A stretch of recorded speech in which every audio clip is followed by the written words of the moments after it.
Do you have any practical advice on how I can improve my ability to concentrate and pay attention to the world around me? Regulate your habits. Try to get up at approximately the same time each morning. I would recommend that you get up approximately when other people get up. So that would be something in the neighborhood of 7:30 or 8 in the morning, or perhaps earlier, or perhaps a little bit later. But you want to stabilize that because your circadian rhythms operate more fluidly, and your mood is likely to be regulated better if there's islands of stability in your daily routines. Human beings like daily routines, just like dogs like daily routines. And so regulate your sleep. I would say when you get up in the morning, eat breakfast. That's a really important thing to do.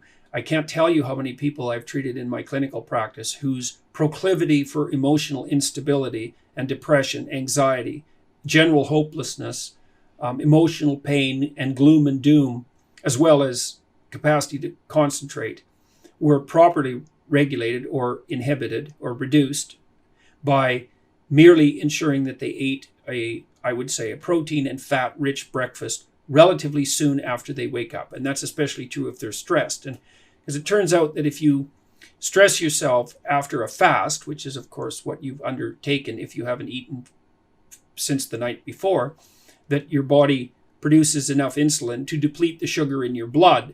And then it's very difficult for you to become regulated properly with regards to your metabolism until you sleep again.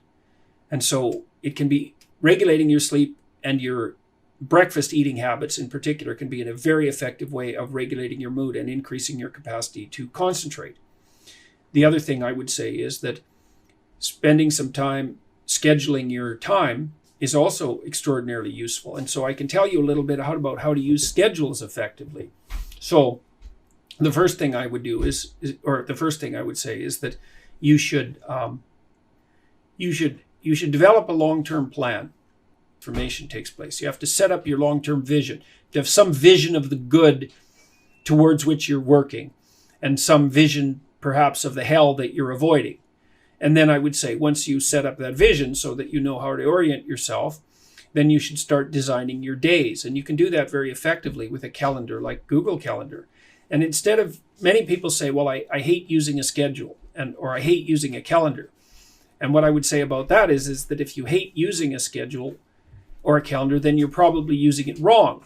What you're doing is using the calendar as an external tyrant that's telling you what you should do if you were going to be a conventionally good person each day. So you load yourself up with arbitrary responsibilities. But that's not really how you should use a schedule. What you should use a schedule to do is to design the day that you would most like to have. And obviously that's going to include accepting some responsibility and undertaking to make progress on those things that you have to make progress on to keep your life from collapsing into chaos. But it should also mean that you schedule in activities that make you actually want to have that day. And so if you're using a schedule properly, that it can be your friend. And that can also be something that can increase your capacity to concentrate. And then I would say, well, if you're very scattered, then you can start to train yourself. You might say, well, I need to learn to read without distraction. So maybe what you do, you say, okay, well, for the next week, I'm going to read 10 minutes a day, and I'm going to try to limit the distractions. And if you're successful at that, then you could try 12 minutes a day. And if you're successful at that, you could try 15 minutes a day. And the trick is to set a goal for yourself that is slightly beyond your current level of performance, enough to be challenging, enough to be worthwhile if you accomplished, but not so difficult that you're likely to fail. And then practice incrementally, day by day, trying to inculcate the habits that you want to inculcate. And assume that it'll take you a number of months or even a number of years in order to become very fluent at the habit. The important thing is to start improving incrementally, because incremental improvement pays off like compound interest. And so I would also say that the trajectory that you're on is more important than your starting point. And that's also an extraordinarily optimistic observation, because it means that direction is more important than current position. And I mean, current position matters, obviously, but I don't think it does matter as much as direction. So if you want to learn to concentrate more, define what constitutes concentration, break it into micro habits, and then start practicing instantiation of those micro habits.